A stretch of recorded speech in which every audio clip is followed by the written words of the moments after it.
su primo proprio non dico, però mi penso che venia di un tipo, prima venia con un carro, questi uomini, a vendere caule, vrore, latte, arancio, tutto.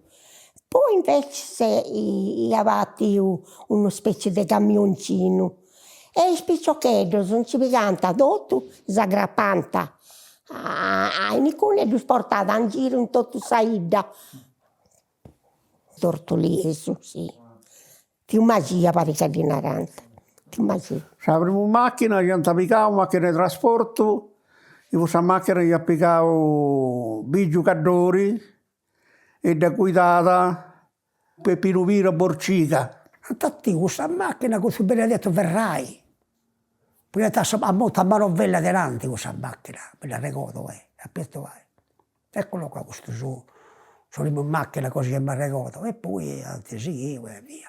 Io la prima ottenantatura ho avuto un rischio che ho fatto. Sul 71 ho pagato fuori strada io. Questo fuori strada gli ho pagato 3 milioni. Io non avevo manco un soldo di anticipo. Pagavo solo a potermi scambiare. Ma 3 milioni di tanto, ma te sei che ti è costata. Salina, ho avuto 1.000 franchi su quintale. Devo poi pagare questa macchina di piattire 3.000 quintali di linna.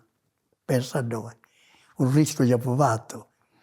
Poi, praticamente, in su 76, abbiamo fatto un trattore da Relunichetto.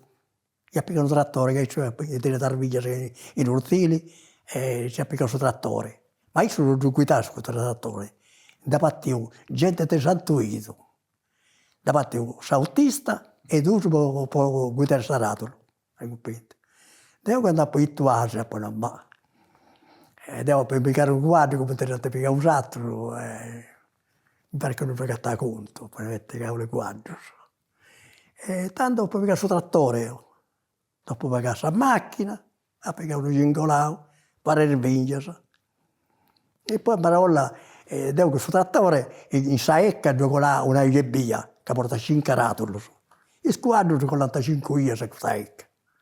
E poi che mangia il squadro, a diminuire e tanto in potuto boccare il trattore.